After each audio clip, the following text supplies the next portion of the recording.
جو بھی شخص بے دین ہو، ملحد ہو، کسی دین کو نہ مانتا ہو، اس کو صابی کہتے ہیں۔ اور ایک معنی صابی کا جو مفسرین نے ذکر کیا وہ ہے جو ستارہ پرست ہے، یعنی جو ستاروں کی پوجا کرنے والے، ان کو بھی صابی کہا جاتا ہے۔ آج بھی اگر کوئی شخص معاذ اللہ وہ فرشتوں کا انکار کر دے، وہ تورات یا انجیل کا انکار کر دے، تو وہ مومن تو نہیں ہے۔ بلکہ ہم تو یہ تک کہتے ہیں کہ اگر کوئی بھی شخص کسی بھی رسول کے بارے میں منکر ہو جائے تو وہ ایمان کے درجے سے نکل جاتا ہے۔ یہ کہ اللہ تعالیٰ نے بنی اسرائیل سے میثاق کیا۔ میثاق ایک ہوتا ہے وعدہ، ایک وعدے سے اوپر ہے میثاق۔ وعدہ جو ہوتا ہے وہ زبانی کلامی ہو سکتا ہے، میثاق جو ہوتا ہے وہ ریٹن ہوتا ہے۔ جیسے نبی صلی اللہ علیہ وسلم نے یہودیوں سے جو مدینہ میں کیا اس کو کہتے ہیں میثاق مدینہ، وہ ایک ریٹن صورت میں ہوا، اور اس معاہدے پر سگنیچر ہوتے ہیں، باقاعدہ دستخط ہوتے ہیں۔ العلماء ورثۃ الانبیاء، کہ علماء انبیاء کے وارث ہیں۔ کیا معنی؟ کہ جو ذمہ داری انبیاء ادا کرتے تھے اپنی قوموں کے اندر، وہ ذمہ داری علماء ادا کر رہے ہیں اس امت کے اندر۔ اجمیوں کے بارے میں جو حدیثیں بیان کی جاتی ہیں کہ وہ کالی پگڑی پہن کے خراسان کے علاقے سے نکلیں گے اور امام مہدی کی قیادت میں جائیں گے، اس ساری حدیثیں ضعیف حدیث ہیں۔ وَلَقَدْ يَسَّرْنَا الْقُرْآنَ لِلذِّكْرِ فَهَلْ مِن مُدَّكِرٍ۔ اللہ تعالیٰ کے فضل و کرم سے آپ کا قرآنک اسٹڈیز کا پہلا سیمسٹر مکمل ہوا، اور آج انشاءاللہ دوسرے سیمسٹر کا آغاز ہے۔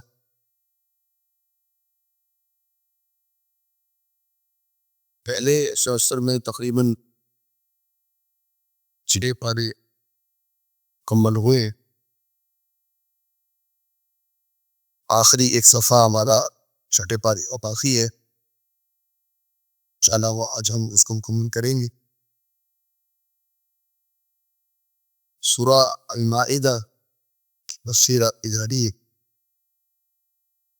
اور آیت 68 تک مکمل ہو چکا ہے۔ 69 سے انشاءاللہ آج ہم شروع کریں گے۔ اعوذ باللہ من الشیطان الرجیم۔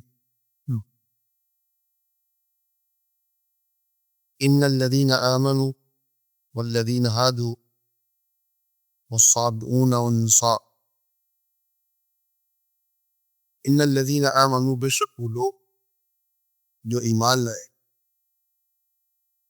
والذین ہادوا، اور وہ لوگ جو یہودی ہو گئے،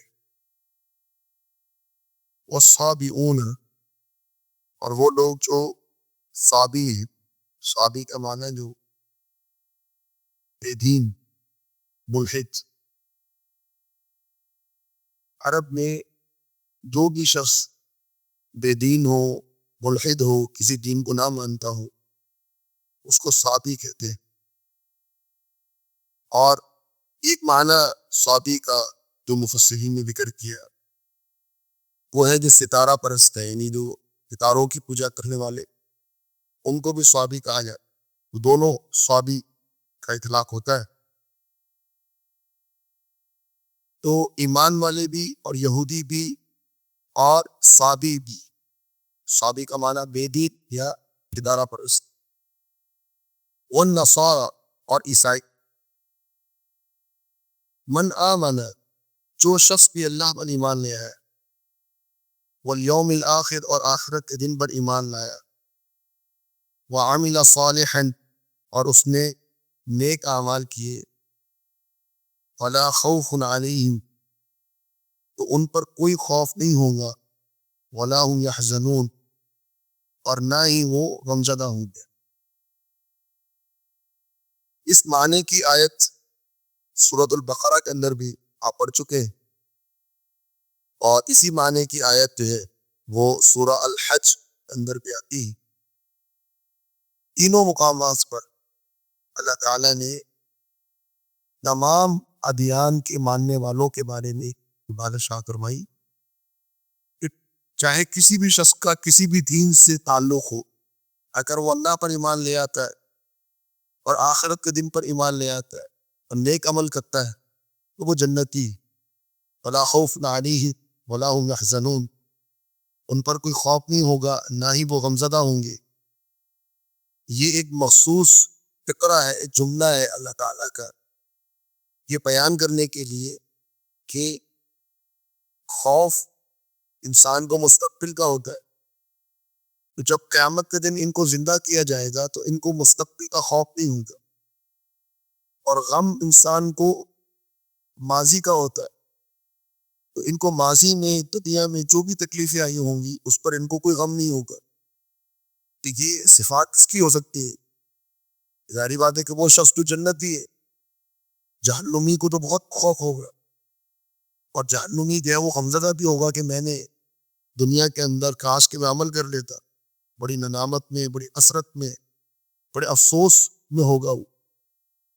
لیکن اہل ایمان کی یہ کیفیت ہوگی کہ وہ ان پر نہ خوف ہوگا نہ ان پر غم نہیں۔ اب یہاں ایک سوال جو ذہن میں آ سکتا ہے وہ یہ ہے کہ اللہ تعالیٰ نے ایمان باللہ کا ذکر کیا اور ایمان بالآخرت کا تو ذکر کیا، لیکن رسول پر ایمان کا تذکرہ یہاں موجود نہیں ہے، جس کو ہم ایمان بالرسالت کے، وہ یہاں موجود نہیں ہے۔ تو کیا ایمان بالرسالت یا نبی صلی اللہ علیہ وسلم پر ایمان لانا اس کی ضرورت نہیں ہے، یہ واجب نہیں ہے؟ تو ایسی بات نہیں ہے۔ دیکھیے یہاں پر تو اس مقام پر اللہ رب العالمین نے ایمانیات کے اور بھی کی معاملہ ذکر نہیں کیے، ایمان بالکتب کا بھی ذکر نہیں ہوا، تورات اور زبور اور قرآن مجید پر ایمان لانے کا بھی ذکر نہیں ہوا، یہاں پر تو ایمان بالقدر کا بھی ذکر نہیں ہوا، تقدیر پر ایمان لانے کا بھی تذکرہ نہیں۔ یہ معاملہ نہیں ہے کہ صرف ایمان باللہ اور ایمان بالآخرت ہو تو کافی۔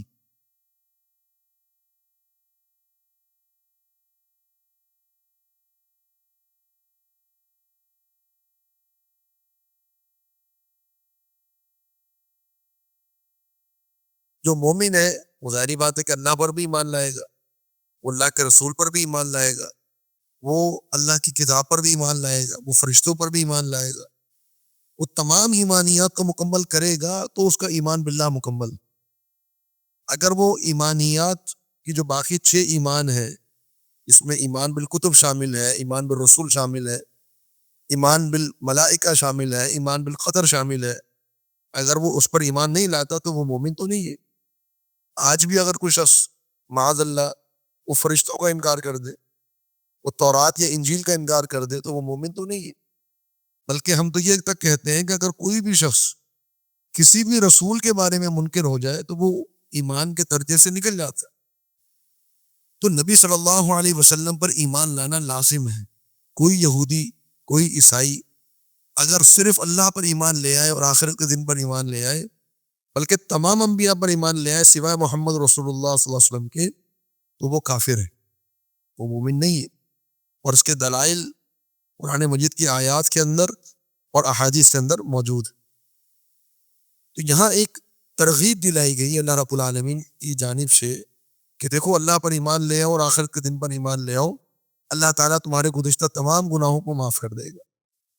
یہ ایک دعوت اللہ رب العالمین کی طرف سے اہل ایمان کو بھی ہے، یہودیوں کو بھی ہے، عیسائیوں کو بھی ہے، اور صحابی کو بھی ہے، جو کسی بھی دین سے تعلق رکھتا ہو، ان سب کے لیے اللہ تعالیٰ کی طرف سے یہ ایمان کی دعوت ہے۔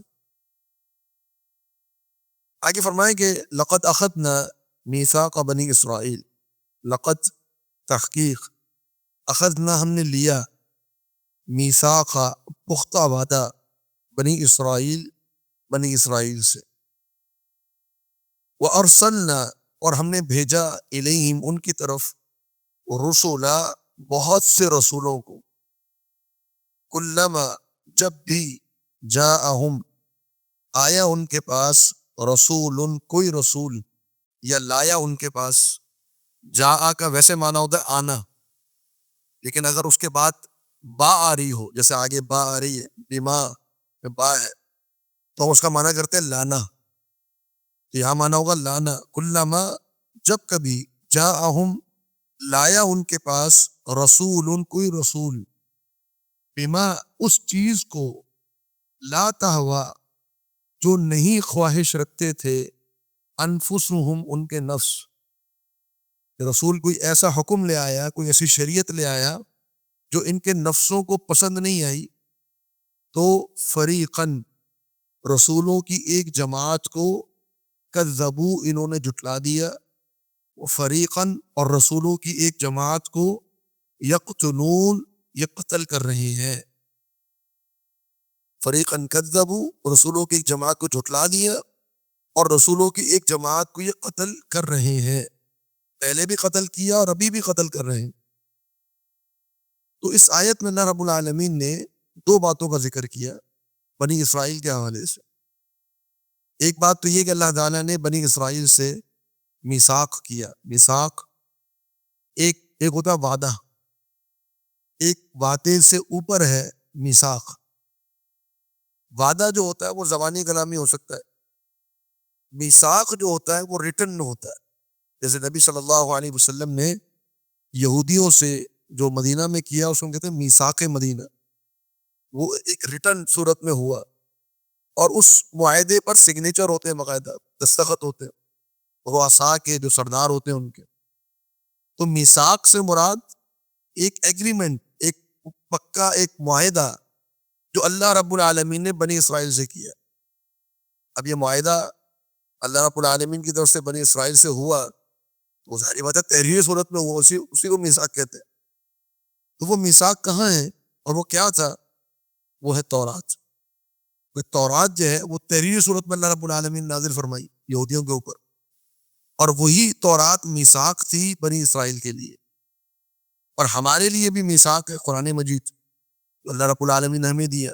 ہم سے بھی اللہ تعالیٰ نے میثاق کیا اور بنی اسرائیل سے بھی کیا. اب جو چیزیں موجود تھیں میثاق کے اندر وہ سب ان سے ڈیمانڈ ہے کہ آپ سب پر عمل کریں. اور اس میثاق کو بیان کرنے کے لیے اور اس پر یہودیوں کو چلانے کے لیے اللہ رب العالمین نے رسولوں کو بھیجا. ہمارے پاس اس امت کے اندر, امت محمدیہ میں, اللہ رب العالمین نے میثاق بھیجا قرآن مجید, اور اس پر چلانے کے لیے اللہ رب العالمین نے جو لوگ نامزد کیے ہیں وہ علماء ہیں. اسی لیے نبی صلی اللہ علیہ وسلم کو فرمان ہے العلماء ورثۃ الانبیاء, علماء انبیاء کے وارث ہیں. یہ نہیں فرمایا کہ العلماء ورثتی کہ علماء میرے وارث, فرمایا العلماء ورثۃ الانبیاء کہ علماء انبیاء کے وارث ہیں. کیا معنی؟ کہ جو ذمہ داری انبیاء ادا کرتے تھے اپنی قوموں کے اندر وہ ذمہ داری علماء ادا کر رہے ہیں اس امت کے اندر. اس امت کے اندر علماء انبیاء کی ذمہ داری ادا کر رہے ہیں. تو میثاق ہمیں بھی اللہ رب العالمین نے دیا اور ان کو بھی دیا. اب انہوں نے رسولوں کے ساتھ کیا کیا؟ انہوں نے رسولوں کے ساتھ یہ کیا کہ جب بھی رسول آتے وہ کوئی ایسا حکم ان کو بتاتے جو ان کو پسند نہیں ہے. ظاہری بات ہے ان کی خواہشات تھیں مال و دولت جمع کرنے کی, ان کی خواہشات تھیں دنیا کے حوالے سے, اور ان کے اندر مختلف برائیاں, بیماریاں, سود کی, فحش کاری کی, بدکاری کی یہودیوں کے اندر موجود تھی. اب علماء آ رہے ہیں روک رہے ہیں. ان کا سلوک اور رویہ کیا تھا رسولوں کے ساتھ؟ بہت بدترین سلوک کیا انہوں نے رسولوں کو جھٹلایا, ان کی تحقیر کی, ان کو اپنے علاقے سے نکال دیا, اور کئی انبیاء ایسے ہیں جن کو انہوں نے قتل کر دیا, شہید کر دیا. زکریا علیہ السلام بڑے بزرگ نبی تھے, بڑی پاکیزہ شخصیت تھے, بزرگی کی عمر تک وہ بنی اسرائیل کو سمجھاتے رہے, اور بنی اسرائیل ایسی بدبخت قوم کہ ان کی بزرگی کا بھی خیال نہیں کیا, اور اس بزرگ نبی کو جس کی داڑھی سفید ہو گئی تھی اس کو قتل کر دیا. نہ صرف ان کو قتل کیا بلکہ ان کے بیٹے یحییٰ علیہ السلام ان کو بھی قتل کیا, اور کئی انبیاء ہیں جن کو ان یہودیوں نے قتل کیا. بلکہ حدیث میں آتا ہے نبی صلی اللہ علیہ وسلم فرمان ہے کہ انہوں نے انبیاء کے سر پہ آریاں رکھ کے دو ٹکڑے کیے انبیاء کے. ایسی بدبخت قوم ہے, ایک تو قتل کیا اور اذیت دے کر قتل کیا انبیاء کو. یہ انہوں نے سلوک کیا انبیاء علیہ السلام کے ساتھ. اور آپ الفاظ پہ غور کیجیے، کہتے فریقاً کذبوا و فریقاً یقتلون. کذبوا یہ ماضی کا صیغہ ہے، یعنی یہ اپنے پاسٹ میں، اپنے ماضی میں انبیاء کو جھٹلاتے رہے، اور ابھی حال میں یہ انبیاء کو قتل کر رہے ہیں، حال میں یہ انبیاء کو قتل کر رہے ہیں. تو یہ قتل کرنا ان کا حال میں ابھی کرنٹ ابھی کر رہے ہیں لوگ. اس کا معنی یعنی نبی صلی اللہ علیہ وسلم کو بھی انہوں نے معاذ اللہ شہید کرنے کی کوشش کی. اور آپ دیکھیے کس کس انداز سے نبی صلی اللہ علیہ وسلم ایک مکان کی سائے میں بیٹھے ہوئے، ایک بدبخت یہودی چھت پہ چڑھتا ہے اور چکی کا پارٹ گرانے کی کوشش کر رہا ہے، چکی کا بھاری پارٹ، تاکہ گرے اور یہ کچلے جائے. انداز دیکھے قتل کرنے کا. نبی صلی اللہ علیہ وسلم پر جادو کیا، جادو ایسا خطرناک کہ آپ اپنے اللہ رب العالمین نے محفوظ رکھا. اسی طرح نبی صلی اللہ علیہ وسلم کو زہر دیا گیا، ایک یہودی عورت نے زہر دیا، زہر دے کر قتل کرنے کی کوشش کی. ایسی یہ قوم تھی، اور انہوں نے اپنی اس روش کو برقرار رکھا انبیاء کو قتل کرنے کی. اور انبیاء کا جرم کیا ہے؟ صرف انبیاء کا فقط اتنا جرم ہے کہ وہ اللہ رب العالمین کی جو احکامات ہیں، جو تعلیمات ہیں، وہ قوم کو بیان کر، ان کو وہ سننا بھی برداشت نہیں. اب ان کا انجام کیا ہوا؟ وَحَسِبُوا، اور انہوں نے یہ سمجھا، انہوں نے یہ گمان کیا، اللہ تکونا کہ نہیں ہوگا، فتنۃ کسی قسم کا کوئی فتنہ، فعموا بس یہ اندھے ہو گئے، وصموا اور بہرے ہو گئے. ثم تاب اللہ علیہم، پھر اللہ رب العالمین ان پر مہربان ہوا. ثم عموا، پھر یہ دوبارہ اندھے ہو گئے، وصموا اور بہرے ہو گئے، کثیر منہم ان میں سے بہت سے لوگ. واللہ بصیر، اور اللہ رب العالمین دیکھنے والا ہے، بما یعملون جو کچھ بھی یہ عمل کر رہے ہیں. یہ اللہ رب العالمین نے ان کا انجام بیان کیا. یہودی یہ سمجھتے تھے کہ ہم ایک رسول کو، ایک نبی کو شہید کر دیں گے اور دنیا کا میں پتہ بھی نہیں ہلے گا، کچھ بھی نہیں ہوگا، کوئی فرق ہی نہیں پڑے گا دنیا. ان کا خیال یہ تھا. تو اللہ رب العالمین نے ان کے ان جرائم کے بدلے کیا کیا؟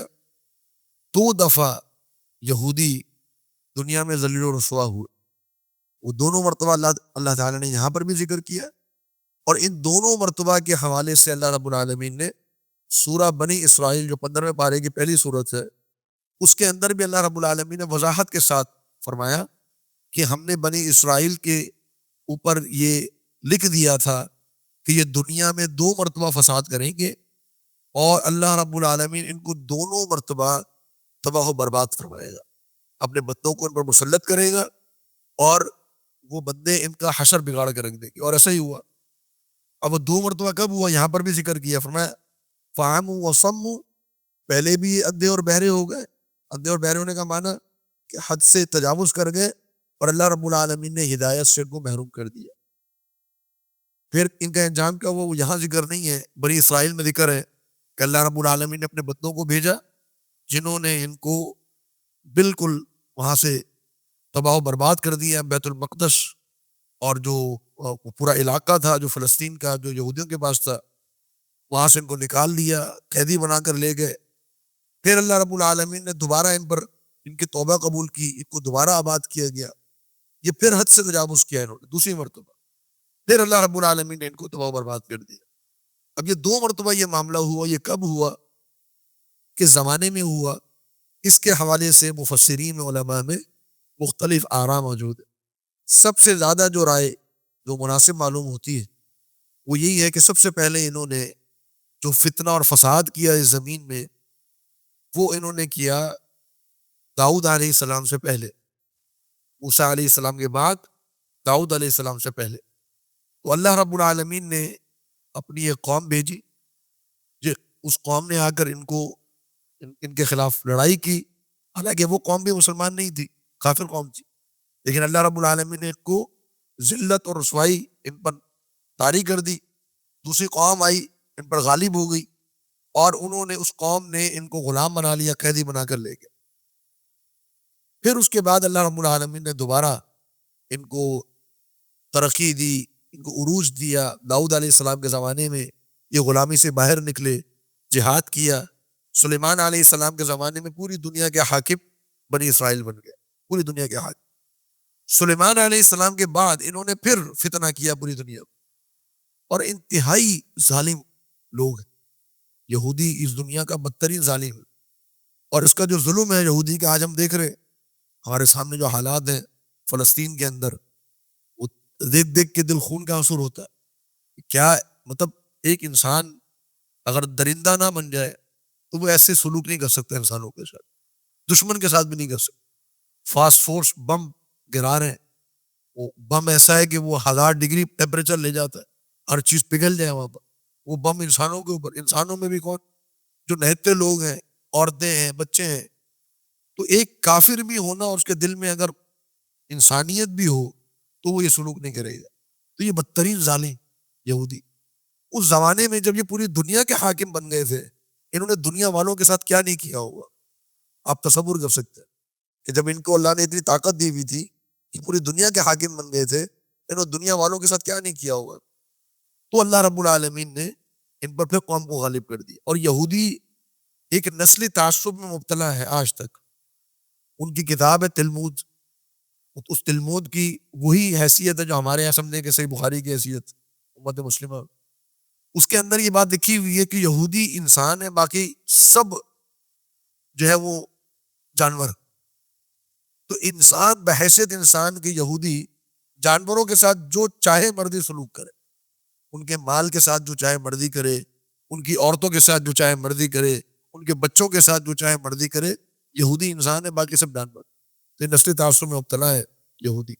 وہ کہتے ہیں ہم اللہ کے بیٹے، اسی بنیاد پر وہ قتل و غارت کرتے. تو اللہ رب العالمین نے دوبارہ ایک مخلوق ان پر بھیجی اور پھر ان کو تتر بتر کر دیا، وہاں تباہ و برباد کر دیا. اور اسی زمانے میں یہ جو مسجد اقصیٰ تھی یا جو ہیکل سلیمانی تھا وہ جلا کر راکھ کر دیا گیا اور یہودی وہاں سے نکال دیے گیا. اور یہودی تقریباً 2000 سال تک دوبارہ بیت المقدس میں نہیں آ سکے. تقریباً 2000 سال تک. امت مسلمہ نے 16 ہجری میں عمر رضی اللہ عنہ کے زمانے میں مسجد اقصیٰ کو فتح کیا. 16 ہجری چابیاں مسلمانوں کے حوالے ہوئی. اور پھر تقریباً 450 سال کے بعد جب عباسی خلافت کا خاتمہ ہوا، اس کے بعد یہ مسجد اقصیٰ دوبارہ صلیبیوں کے پاس چلی گئی، عیسائیوں کے پاس. یہودیوں کے پاس پھر بھی نہیں آئی. اور تقریباً 90 سال یہ عیسائیوں کے پاس رہی. پھر صلاح الدین ایوبی رحمہ اللہ کے دور میں یہ مسجد اقصیٰ دوبارہ مسلمانوں کے پاس ہے. اور اس زمانے سے لے کر پھر جب سلطنت عثمانیہ آئی تو فلسطین میں مسجد اقصیٰ مسلمانوں کے پاس رہی. 1917 میں یا 18 میں جو برٹش گورنمنٹ تھی، جب سلطنت عثمانیہ کا زوال ہوا تو فلسطین کا علاقہ برٹش کے ہاتھ میں آیا. انہوں نے ٹکڑے ٹکڑے کر دیا سب کو. یہ اب عراق اور اردن اور یہ لبنان اور یہ جتنے بھی علاقے آج ہم دیکھ رہے ہیں پہلے سارے سلطنت عثمانیہ میں تھے.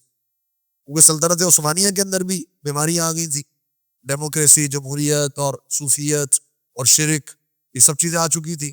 تو لہٰذا ان کو زوال ہوا. جب زوال ہوا تو مسلمان ٹکڑے ہو گئے، فرقوں میں اور ملکوں میں تقسیم ہو گئے. تو یہ فلسطین کا علاقہ، اس میں یہ چھرا گھونپا، خنجر گھونپا برطانیہ نے لا کر یہودیوں کو وہاں آباد کرایا گیا. میں بھی پچھلے دنوں دیکھ رہا تھا 1935 میں 1935 میں ایک کانفرنس ہوئی تھی فلسطین کے اندر. اس وقت فلسطین کا علاقہ برٹش کے پاس تھا اور اس کانفرنس میں برے صغیر سے علامہ اقبال بھی شامل تھے، وہ بھی موجود تھے اس کے اندر. اور اس قرارداد میں یہ لکھا ہوا تھا کہ جی برٹش گورنمنٹ یہ ان کا ارادہ ہے کہ وہ یہاں پر یہودیوں کو آباد کرے، لیکن ہم اس کے خلاف مزاحمت کریں گے اور مذمت کریں گے. اور مسلمانوں نے کی بھی، اور برٹش گورنمنٹ نے بڑی سختی کے ساتھ جو ہے انہوں نے مسلمانوں کو کچلا اور قتل بھی کیا، بہت سے مسلمان شہید بھی ہوئے. پھر اب بالآخر انہوں نے ایک علاقہ یہودیوں کے حوالے کر دیا. تو 1947 میں یہ علاقہ اسرائیل بنا یہاں پر، اور ابھی تقریباً 76 سال ہونے کو آ رہے ہیں اور یہ علاقہ یہودیوں کے پاس. یہ پہلی دفعہ 2000 سال میں ہوا کہ فلسطین کا علاقہ یہودیوں کے اختیار میں جائے. اور یہ کیوں ہوا؟ کہ مسلمانوں کے زوال کی وجہ سے. اور مسلمانوں میں زوال کیوں آیا؟ کیونکہ مسلمان اپنے دین سے دور ہو گئے۔ نبی صلی اللہ علیہ وسلم کا فرمان ہے اذا ترکتم الجہاد وبایعتم العین سلط اللہ علیکم الذل، جب تم سودی لین دین شروع کر دو گے اور تم جہاد کو ترک کر دو گے، اللہ رب العالمین تم پر ذلت کو مسلط کر دے گا، اور اللہ رب العالمین تمہارے دشمنوں کو تم پر غالب کر دے گا، حتی ترجعوا الی دینکم، یہاں تک کہ تم اپنے دین کی طرف واپس نہ لوٹ جاؤ۔ اب مسجد اقصیٰ کو حاصل کرنے کا ایک ہی طریقہ ہے، اور وہ ہے مسلمانوں کا اپنی دین کی طرف لوٹ جانا۔ اس کے علاوہ اور کوئی اس کا جو ہے وہ ہمیں حل نظر نہیں آتا۔ البتہ یہ بات باعث امید ہے ہمارے لیے کہ جو فلسطین کا علاقہ ہے، اس کو ہم احادیث میں جب پڑھتے ہیں تو احادیث میں فلسطین کا نام نہیں آتا، احادیث میں شام کا نام آتا ہے۔ یہ فلسطین اصل میں شام کا علاقہ تھا کہ نبی صلی اللہ علیہ وسلم نے شام کے بارے میں بڑی اہم احادیث بیان کی۔ آپ صلی اللہ علیہ وسلم کا فرمان ہے کہ دجال 3 مقامات پر نہیں جا سکے گا، ان میں سے ایک مقام بیت المقدس، دوسرا مدینہ اور تیسرا مکہ۔ تو دجال اگر بیت المقدس میں نہیں جا سکے گا، اس کا مطلب کیا ہے کہ بیت المقدس یہودیوں کے ہاتھ میں نہیں ہوگا۔ بلکہ ایک اور حدیث میں آتا ہے، نبی صلی اللہ علیہ وسلم کا فرمان ہے کہ بیت المقدس جو ہے یہ مسلمانوں کا ہیڈ کوارٹر ہوگا۔ مسلمانوں کے دجال کے خلاف جنگ میں 2 ہیڈ کوارٹر ہے، ایک دمشق کا علاقہ، دمشق میں ایک محلہ ہے غوطہ کے نام سے، وہ ہیڈ کوارٹر ہے، دوسرا بیت المقدس۔ تو اس سے یہ معلوم ہوتا ہے کہ یہ بیت المقدس، مسجد اقصیٰ، ان قریب دوبارہ مسلمانوں کے ہاتھ میں آئے گی، اور اللہ رب العالمین شام کے اندر ایک تحریک برپا کرے گا کہ جو پوری دنیا کے مسلمانوں میں اصلاح کی تحریک ہوگی۔ یہ جو ہمارے یہاں بات کی جاتی ہے نا، معذرت کے ساتھ، ہو سکتا ہے بعض لوگوں کو بات بری لگے، تو تھوڑی تفصیل بیان کر رہا ہوں۔ ڈاکٹر اسرار صاحب کی بات بار بار کی جاتی ہے، ویل للعرب، ویل للعرب، عرب تباہ ہو گئے، عرب برباد ہو گئے، اور اب جو کرنا ہے وہ اجمیوں نے کرنا ہے۔ ایسی کوئی بات نہیں۔ اللہ رب العالمین نے اس امت کی جو اصلاح ہے اس کا آغاز شام سے کرنا ہے۔ اجمیوں کے بارے میں جو حدیثیں بیان کی جاتی ہیں کہ وہ کالی پگڑی پہن کے خراسان کے علاقے سے نکلیں گے اور امام مہدی کی قیادت میں جائیں گے، اس ساری حدیثیں ضعیف حدیث ہیں، ان میں سے کوئی حدیث بھی صحیح نہیں، ساری ضعیف حدیث ہے۔ اصل جو اصلاح کی جو تحریک اٹھنی ہے وہ شام کے علاقے سے اٹھنی۔ نبی صلی اللہ علیہ وسلم فرمان ہے قیامت سے قبل 3 لشکر نکلے، ایک لشکر یمن میں، ایک عراق میں، ایک شام میں۔ صحابی نے پوچھا اللہ کے رسول میں کہاں جاؤں؟ نبی صلی اللہ علیہ وسلم نے فرمایا علیک بالشام، شام چلے جاؤ، شام کے لشکر میں شامل ہو جائے۔ اور شام کے لشکر سے پھر ایک اور حدیث میں آتا ہے، نبی صلی اللہ علیہ وسلم کو فرمایا کہ جو غزوہ ہند ہوگا تو مسلمانوں کا جو ہیڈ کوارٹر ہے وہ دمشق میں ہوگا، اور مسلمان ہند کے بادشاہ کو جو بیڑیوں میں جکڑ کے دمشق لے کر گئے۔ تو مانا کیا ہے؟ اصل ہیڈ کوارٹر کہاں پر ہے؟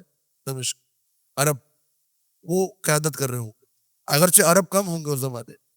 تو ہم آج کے عربوں کو دیکھ کر عرب سے نفرت اپنے دل میں نہ بٹھائیں۔ ہمارا قرآن عربی میں ہے، صحابہ عربی سے، ہمارا دین عربی ہے، ہمارے نبی عربی ہے، امام مہدی کون ہے؟ عربی۔ عیسیٰ علیہ السلام آئے کہ کیا زبان بولیں گے؟ عربی بولیں گے۔ تو لہذا عجمیوں کے بارے میں ہم جو تفاخر میں مبتلا ہیں تو یہ ہمیں نہیں ہونا چاہیے۔ یہ ایک فارسیوں کا ایک جو ہے ان کا ایک نفرت ہے جو عرب سے ہے، اس کو ہمارے اندر پروان چڑھایا گیا ہے۔ تو بہرحال شام کے بارے میں بڑی اہم احادیث ہے اللہ رب العالمین کی، تو ہمیں مایوس نہیں ہونا چاہیے، اور ہم سے جو بھی آج کے حالات میں فلسطین کے تعلق سے دعا کی صورت میں، مالی تعاون کی صورت میں، اور کوئی انسان جہاں پر موجود ہے اس صورت میں جو ہو سکتا ہے وہ کرے۔ اور اللہ رب العالمین ان یہودیوں کو، اب آخری مرحلہ ہے کہ جب اللہ تعالیٰ ان کو تباہ و برباد کرے گا، اور حالات یہ ہوں گے کہ آپ صلی اللہ علیہ وسلم نے فرمایا کہ پھر آپ یہودی اگر کسی دیوار کے پیچھے بھی ہوگا یا کسی درخت کے پیچھے بھی ہوگا تو وہ دیوار اور وہ درخت بھی وہ پکار کے کہے گا کہ یہودی میرے پیچھے چھپا ہو، آگے اس کو قتل کر دو، اور اس کے بعد یہودیوں کا نام و نشان بھی تباہ و ختم ہو جائے گا۔ لقد کفر الذین قالوا، تحقیق کفر کیا ان لوگوں نے جنہوں نے کہا ان اللہ، بے شک اللہ تعالی، هو المسیح ابن مریم، وہی مسیح ابن مریم۔ وقال المسیح، اور مسیح نے یعنی عیسیٰ علیہ السلام نے کہا یا بنی اسرائیل، اے بنی اسرائیل، اعبدوا اللہ، تم اللہ کی عبادت کرو، ربی و ربکم، جو میرا رب ہے اور تمہارا رب، انہ، بے شک بات یہ ہے، من یشرک باللہ، جس شخص نے بھی اللہ تعالیٰ کے ساتھ شرک کیا، فقد حرم اللہ، تحقیق حرام کر دیا اللہ تعالیٰ نے، علیہ الجنہ، اس کے اوپر جنت ہو، ومأواہ النار، اور اس کا ٹھکانہ جہنم ہے، وما للظالمین، اور نہیں ہے ظالموں کے لیے من انصار، کوئی مددگار۔ یہ یہودیوں کے بعد اللہ رب العالمین نے اب عیسائیوں کے بارے میں گفتگو فرمائی۔ پہلے گفتگو یہودیوں کے بارے میں ہوئی، یہودیوں کے اندر جو مسائل تھے انہوں نے جھٹلایا بھی اور انہوں نے انبیاء کو قتل بھی کیا، زمین میں فساد برپا کیا، لیکن عیسائی بھی کم نہیں ہیں۔ عیسائی بھی وہ عیسائی کافر ہیں جنہوں نے عیسیٰ علیہ السلام کے بارے میں الوہیت کا دعویٰ کیا۔ عیسائیوں کے بارے میں آپ جانتے ہیں کہ ان کے اندر 70 سے زائد فرقے عیسائیوں کے اندر، لیکن بنیادی طور پہ عیسائیوں میں 2 نظریات ہیں۔ ایک نظریہ یہ ہے کہ عیسیٰ علیہ السلام خود الہ ہے، یہ توحید عقیدہ ان کا، وہ ٹرینٹی کے عقیدے کو نہیں مانتے، تثلیث کے عقیدے کو یا اقانیم ثلاثہ کے عقیدے کو وہ نہیں مانتے۔ وہ کہتے ہیں کہ ایک ہی الہ ہے، اور وہ کون ہے؟ وہ عیسیٰ بن مریم، یعنی وہ عیسیٰ علیہ السلام جو ہے وہ معاذ اللہ وہ اصل میں اللہ ہیں، اور وہ بشر کے روپ میں زمین میں آ گیا، تو وہ ان کی الوہیت کا عقیدہ رکھتے۔ فرمایا کہ وقال المسیح یا بنی اسرائیل اعبدوا اللہ ربی و ربکم، جبکہ عیسیٰ علیہ السلام نے ہمیشہ اپنی زندگی میں کیا دعوت دی کہ تم اللہ کی مدد کرو، میرا بھی رب ہے، تمہارا بھی رب، میرا بھی وہ رب ہے۔ تو عیسیٰ علیہ السلام پوری زندگی اللہ رب العالمین کی عبادت کی دعوت دیتے رہے، بلکہ عیسیٰ علیہ السلام جب بچے تھے، دودھ پیتے بچے تھے، اس وقت بھی انہوں نے یہ کہا تھا اپنی ماں مریم علیہ السلام کی گود میں کہ میں عیسیٰ ہوں، ابن مریم ہوں، اور میں اللہ رب العالمین کی عبادت کی دعوت دینے آیا ہوں، میں اللہ کا رسول ہوں اور اللہ رب العالمین کی عبادت کی دعوت دینے آیا ہوں۔ اور یہی بات تقریباً اس سے ملتی جلتی باتیں آج بھی جو نیو ٹیسٹمنی جس کو کہتے ہیں، جو انجیل ہے، اس کے اندر موجود۔ پھر اللہ رب العالمین نے آگے ایک اصول بیان کر دیا، فَمَن يُشْرِكْ بِاللَّهِ فَقَدْ حَرَّمَ اللَّهُ عَلَيْهِ الْجَنَّةَ۔ یہ اصول اپنے ذہن میں رکھے کہ جس شخص نے اللہ رب العالمین کے ساتھ شرک کیا، اللہ رب العالمین نے اس پر جنت کو حرام کر دیا۔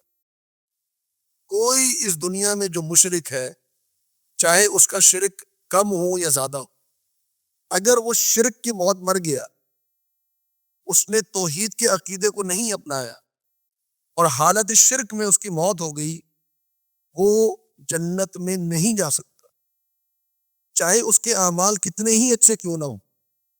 ہماری نظر میں وہ کتنا ہی بہترین اخلاق اور کتنے ہی بہترین اعمال والا شخص ہو، اگر وہ اللہ رب العالمین کے ساتھ شرک کیا ہے، اس نے اس دنیا میں توبہ نہیں کی ہے، یہ اللہ کا فیصلہ ہے، میرا اور آپ کا فیصلہ نہیں ہے۔ اس کی ساری زندگی، ہمیشہ کی زندگی اس کی جہنم میں گزرے گی۔ اور یہ کس قدر خطرناک معاملہ ہے۔ اسی لیے ہم کہتے ہیں کہ جو عقیدے کا معاملہ ہے نا، سب سے بڑھ کر عقیدہ توحید، اس کو قبول کرنا، اس کی دعوت دینا، اس پر جم جانا، اس کو مضبوطی سے پکڑے رکھنا، اس کی اہمیت کا احساس کرنا، لوگوں کو سمجھانا، بتانا، یہ میرے بھائی اخلاق، عبادات، مالیات، معاشی امور، حلال و حرام، سب سے بڑھ کر عقیدہ۔ ہم اخلاقیات پہ توجہ دیتے ہیں، ہم عبادات پہ توجہ دیتے ہیں، عقیدے کی بات نہیں کرتے۔ سب سے زیادہ جس پر بات ہونی چاہیے، اس کی اہمیت بتانی چاہیے، وہ عقیدہ توحید ہے۔ اگر ایک شخص اخلاق میں بہت اچھا ہے، 5 وقتہ نمازی ہے، اس کی ساری زندگی روزے زکوٰۃ میں گزر گئی ہے، حج و عمرے میں گزر گئی ہے، لیکن اگر وہ یا علی مدد کہتے کہتے فوت ہو گیا، اگر وہ یا غوث اعظم کہتے کہتے مر گیا، اگر وہ ان عقیدوں کے اوپر اور پیری مریدی کے چکروں میں اور مزارات کے چکر میں فوت ہو گیا، اللہ رب العالمین نے اس پر جنت حرام کر دی۔ تو سب سے پہلی جو چیز جو سمجھانے کی وہ ہے عقیدے کی دعوت۔ فرمایا کہ انہ من یشرک باللہ فقد حرم اللہ علیہ الجنہ ومأواہ النار وما للظالمین من انصار۔ اب آگے ایک اور عقیدہ بیان کیا عیسائیوں کا، لقد کفر الذین قالوا، تحقیق کفر کیا ان لوگوں نے، قالوا جنہوں نے کہا ان اللہ ثالث ثلاث، بے شک اللہ رب العالمین 3 کا تیسرا ہے۔ یہ اقانیم ثلاثہ کا، ٹرینٹی کا، اس کو ہم کہتے ہیں عقیدہ، 3 کا تیسرا۔ اب اس میں بھی بہت سے عقیدے ان کے، ایک عقیدہ یہ ہے تثلیث کا کہ 3 الہ ہیں۔ کون کون؟ God the father, God the son اور گاڈ دا مدر، تین۔ اللہ رب العالمین معاذ اللہ خدا باپ اور خدا بیٹا اور خدا ماں، یعنی تینوں کے بارے میں الہ ہونے کا عقیدہ، تین ایک ہے اور ایک تین ہے۔ ایسا عجیب و غریب عقیدہ ہے جو انسان کی عقل میں نہیں آتا، جو کامن سینس ہی نہیں مانتی جس کو، تو وہ تین کا تیسرا۔ اب تینوں خدا ہیں اور تینوں مل کر ایک ہیں اور ایک تین ہے۔ اب یہ بالکل ہی بات عجیب و غریب سی، اور تین کون ہے؟ تین یہ ہے۔ اور ایک تین کا عقیدہ کیا ہے؟ God the father, God the son, اور پھر جو دا ہولی اسپرٹ یعنی روح القدس جبریل علیہ السلام، ان کے بارے میں خدا ہونے کا عقیدہ۔ اب یہ عقیدہ انہوں نے بنا لیا اور گمراہ کر دیا ان کو شیطان نے، یہ بھی عقیدہ ہے۔ اللہ رب العالمین نے دونوں کے بارے میں فرمایا کہ یہ دونوں قسم کے لوگ کافر، جو عیسیٰ علیہ السلام کو الہ مانتے ہیں وہ بھی کافر ہے، اور جو تثلیث کا عقیدہ رکھتے ہیں وہ بھی کافر۔ تو یہ بات غلط ہے۔ میں ایک دفعہ سن رہا تھا، ہمارے مشہور جو ہے وہ اسکالر کہہ لیجیے آپ ان کو، یا ایک مذہبی پیشوا ہیں طاہر القادری صاحب، تو وہ یہ بات بیان کر رہے تھے کہ جی اہل کتاب کو کافر نہیں کہا جا سکتا، اور یہ بات غامدی صاحب بھی بیان کر کہ جی اہل کتاب کو آپ کافر نہیں کہہ سکتے، آپ ان کو نان مسلم نہیں کہہ سکتے، کافر نہیں کہہ سکتے آپ، حالانکہ اللہ رب العالمین نے کافر قرار دیا ہے۔ لقد کفر الذین قالوا ان اللہ ثالث ثلاثہ، وہ کافر ہے، وہ ان کے کفر میں کوئی شک نہیں۔ ہاں یہ الگ بات ہے کہ کچھ معاملات میں، کچھ مسائل میں اللہ رب العالمین نے ان کا خیال کرتے ہوئے کچھ استثنائی احکامات دیے ہیں کہ ان کا ذبیحہ حلال ہے، یا ان کی عورتوں سے شادی کی جا سکتی ہے، یہ کچھ معاملات میں اجازت دی ہے، لیکن بہرحال کافر ہے، مسلمان نہیں ہے۔ فرمایا کہ وما من الہ، اور نہیں ہے کوئی معبود الا مگر الہ واحد، سوائے ایک الہ کے، تین الہ نہیں ہے، الہ ایک ہی ہے۔ وَإِن لَّمْ يَنْتَهُوا، اور اگر یہ باز نہ آئے، اما یقولون، اس بات سے جو یہ کہہ رہے ہیں، لَيَمَسَّنَّ الَّذِينَ كَفَرُوا، لَيَمَسَّنَّ ضرور چھوئے گا، الذین ان لوگوں کو، کفروا جنہوں نے کفر کیا، منہم ان میں سے، عذاب العلیم دردناک عذاب۔ اگر یہ اپنی اس بات سے باز نہ آئے، اللہ رب العالمین ان کو دردناک عذاب دے گا۔ کب دے گا؟ دنیا کے اندر بھی دے سکتا ہے، اور آخرت کا عذاب تو ہے ہی، آخرت کا عذاب اپنی جگہ موجود۔ افلا یتوبون، افلا یتوبون، کیا پس یہ توبہ نہیں کرتے، اللہ اللہ کی طرف، ویستغفرون، اور اللہ رب العالمین سے استغفار نہیں کرتے، واللہ اللہ رب العالمین غفور بہت بخشنے والا ہے، رحیم بڑا رحم کرنے والا ہے۔ یہ ایک امید اللہ رب العالمین نے دلائی اہل کتاب کو کہ تمہاری اگر ساری زندگی بھی ثالث و ثلاثہ پہ گزر گئی ہے، یا مسیح علیہ السلام کو، عیسیٰ علیہ السلام کو الہ مانتے گزر گئی ہے، ابھی بھی توبہ کا وقت، توبہ کا، اور اللہ رب العالمین نے توبہ کا دروازہ کھلا رکھا ہر ایک کے لیے۔ شرک جیسا بڑا گناہ اللہ رب العالمین توبہ کے ذریعے سے معاف کر دیتا، باقی گناہ تو اس سے چھوٹے ہیں، اللہ رب العالمین ان کو بھی معاف کر سکتا، اور اللہ رب العالمین کی مغفرت بڑی وسیع ہے۔ اب آگے جو صحیح عقیدہ ہے اس کو بیان فرمایا، فرمایا مل مسیح، نہیں تھے مسیح علیہ السلام، ابن مریم جو مریم کے بیٹے ہیں، الا مگر رسول، رسول نہیں تھے مسیح علیہ السلام مگر رسول۔ یہاں اللہ رب العالمین نے عیسائیوں کو بھی رد کر دیا اور یہودیوں کو بھی رد کر دیا۔ عیسائیوں کو رد کیسے کیا؟ عیسائی ان کو الہ مانتے، فرمایا الہ نہیں ہے، رسول ہے۔ اور یہودیوں کا رد کیسے ہوا؟ یہودی کہتے کہ وہ رسول نہیں ہے، تو اللہ رب العالمین نے فرمایا کہ نہیں وہ رسول، تو دونوں کا رد ہو گیا اس جملے کے اندر۔ یہ جملہ یوں بھی ہو سکتا تھا کہ مل مسیح ابن مریم الا بشر، کہ مسیح علیہ السلام بشر تھے، لیکن بشر کہنے میں یہودیوں کا رد نہیں، لیکن جب فرمایا الا رسول، رسول ہے، اب دونوں کے اوپر اللہ رب العالمین نے رد فرما دیا اور صحیح عقیدے کو واضح کر دیا، جو الحمدللہ ہر مسلمان کا عقیدہ ہے کہ عیسیٰ علیہ السلام اللہ کے رسول۔ آگے فرمایا قد خلت من قبل الرسل، تحقیق گزر گئے، من قبل ان سے پہلے، الرسل بہت سے رسول، جیسے اور رسول آئے تھے ویسے عیسیٰ علیہ السلام بھی اللہ کے رسول تھے۔ وَأُمُّهُ، اور ان کی والدہ مریم علیہ السلام، صدیقہ، وہ صدیقہ ہے۔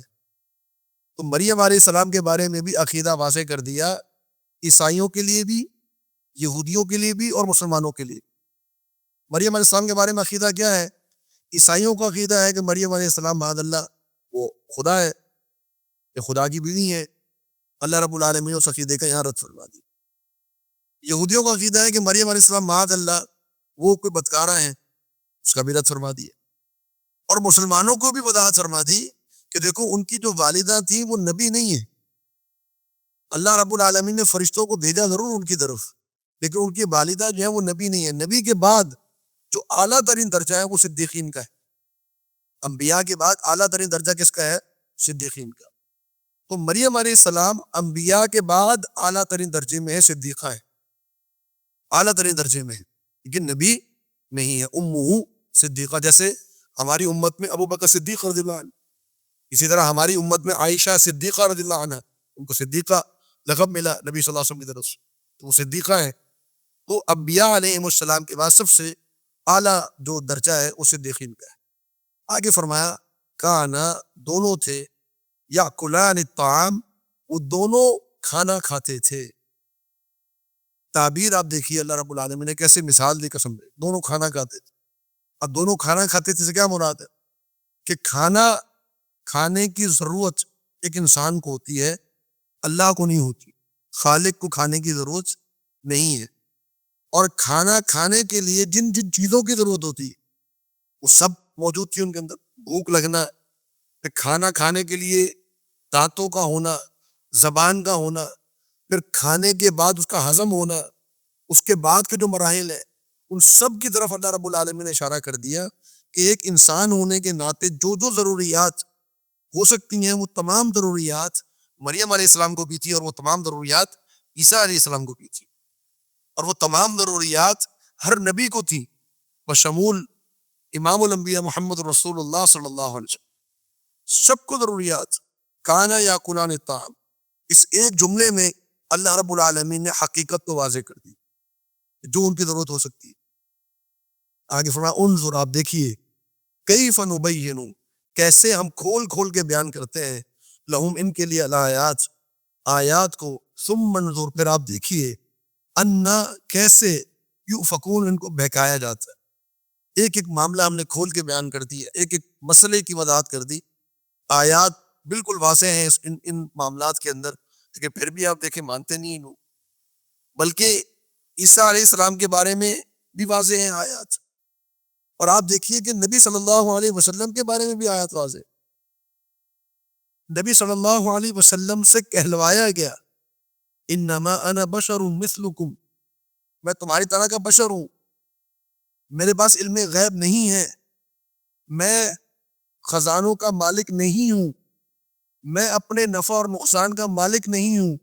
اتنی واضح آیات ہے قرآن مجید کی، لیکن اس امت کا ایک بڑا طبقہ، مسلمانوں کی ایک بڑی جماعت نبی صلی اللہ علیہ وسلم کے بارے میں کیا عقیدہ رکھتی ہے؟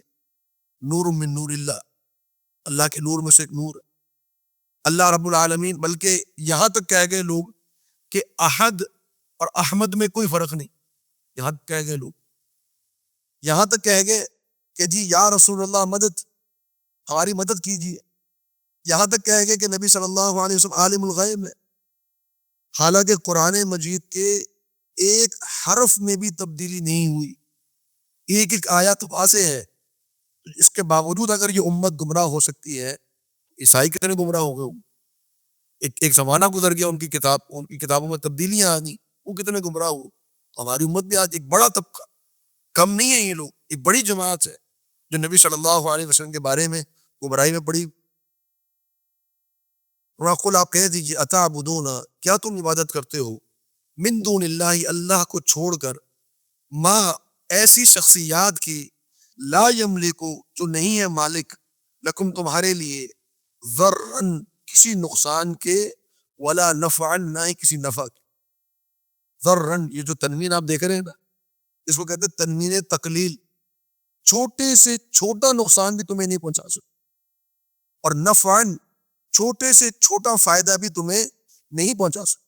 تمہارا نفع، تمہارا نقصان، سب کا سب اللہ رب العالمین کے اختیار۔ اسباب اللہ نے بنائے ہیں لیکن مالک اللہ رب العالمین ہے. واللہ، اور اللہ رب العالمین هو السمیع، وہی سب سے زیادہ سننے والا ہے، العلیم، سب سے زیادہ علم رکھنے والا ہے.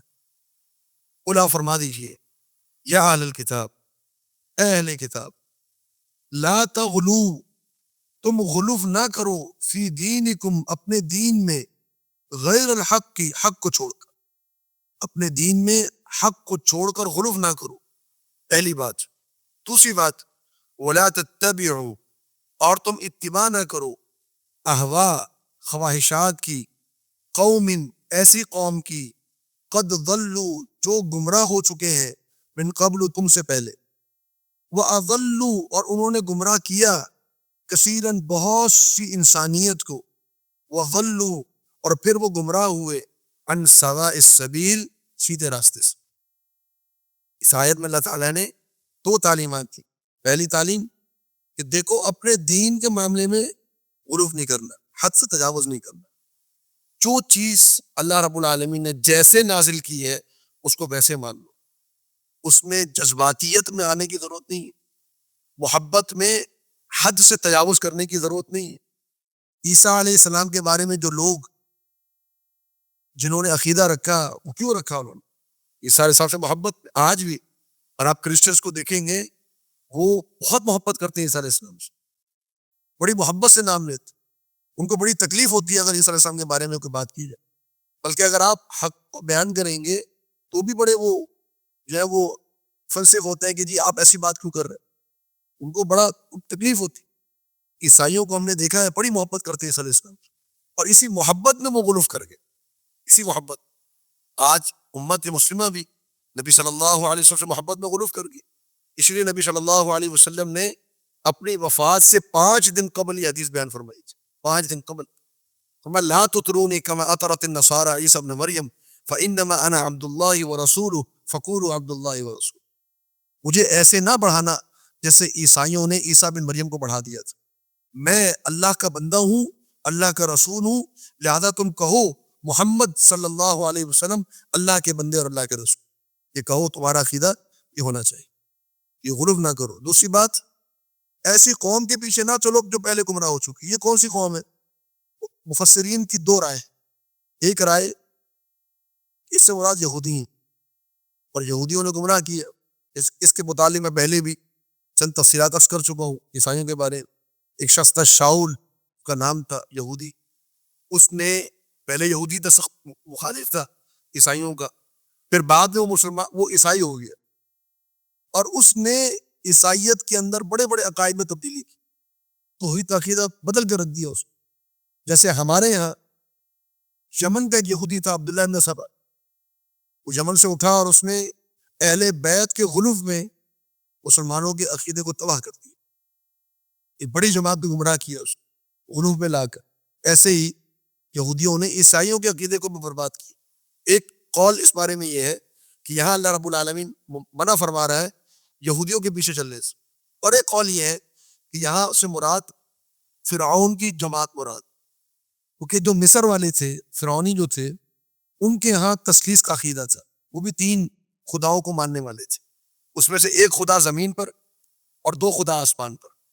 تو فرعون کو وہ زمین کا خدا مانا کرتے تھے. ان کے ہاں بھی تثلیث کا عقیدہ تھا، اور یہ عقیدہ پھر آگے چل کے کنورٹ ہوا یا آگے چل کے چلا یونانیوں کے اندر. تو یونانیوں کے اندر بھی کوئی تثلیث کا عقیدہ رکھتا تھا، کوئی 2 خداؤں کا عقیدہ رکھتا تھا، ایک خیر کا خدا، ایک شر کا خدا، اور کہیں پر 3 خداؤں کا عقیدہ تھا. اور پھر یہی یونانی جب کرسچن ہوئے، عیسائی بنے، انہوں نے پھر اس عقیدے کو اپنایا، اور پھر آگے یہ عقیدہ جب وہ عیسائیوں کے اندر چلا گیا. ہمارے ہاں بھی پنجتن پاک کا عقیدہ موجود ہے. پنجتن پاک، پنجتن یعنی 5 افراد، ان کی خدائی کا دعویٰ بھی ہمارے یہاں موجود ہے. 12 اماموں کا عقیدہ بھی موجود ہے جو چلانے والی زمین کو. اس قسم کے جو عقائد ہیں یہ گزشتہ قوموں سے چلے ہوئے اس امت کے اندر بھی آئے ہیں. اللہ رب العالمین نے فرمایا کہ ان قوموں کو چھوڑ دو، ان کے پیچھے مت چلے. آگے فرمایا کہ اب دوبارہ سے بات ہو رہی ہے یہودیوں کے بارے میں.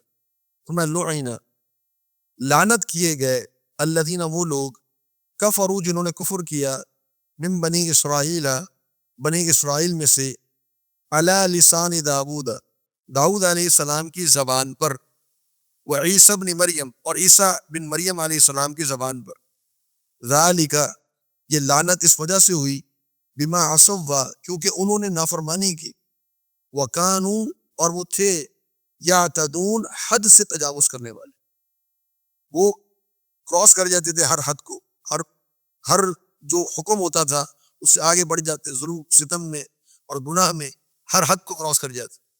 تو اللہ رب العالمین نے انہی کے پیغمبروں کی زبانوں پر بنی اسرائیل کو لعنت کروائی۔ داؤد علیہ السلام کا ذکر کیوں آیا؟ اس کے بارے میں علماء یہ کہتے ہیں کہ داؤد علیہ السلام کے زمانے میں وہ واقعہ ہوا، جو واقعہ ہم سب جانتے ہیں، جس کو ہم کہتے ہیں ہفتے کے دن کا واقعہ، جو ہفتے کے دن کی جو تقدیس اور تقدس رکھنے کا حکم دیا گیا تھا، اس دن وہ مچھلی کا شکار کیا کرتے تھے، اور پھر ان کو بندر اور خنزیر بنا دیا گیا۔ یہ واقعہ اکثر علماء نے ذکر کیا کہ یہ واقعہ داؤد علیہ السلام کے زمانے میں ہوا، اور داؤد علیہ السلام نے لوگوں پر لعنت کی، جس کی بنیاد پر ان کے بڑی عذاب نازل کیا گیا۔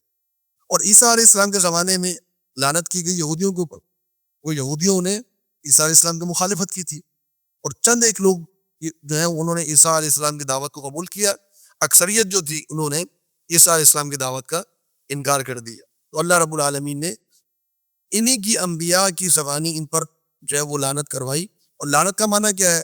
کہ اللہ رب العالمین کی رحمت سے دوری اور اللہ رب العالمین کے عذاب کا نازل ہونا۔ اور یہ کیوں تھا؟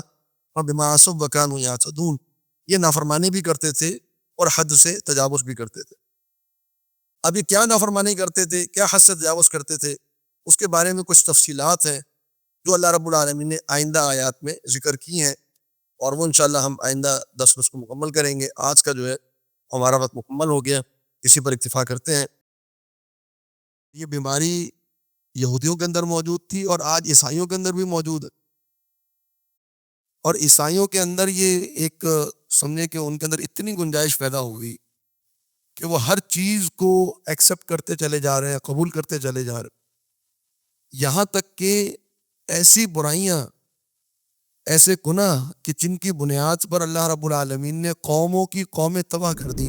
ہم جو مرضی کرتے رہے، فریڈم آف ایکسپریشن کے نام پر یا لبرلزم کے نام پر، یا جو بھی ہماری خواہشات ہیں جو ہم اس کو پورا کرنا چاہتے ہیں، تو یہ ملا اور یہ مولوی ہماری راہ میں کیوں کھڑے ہو جاتے ہیں؟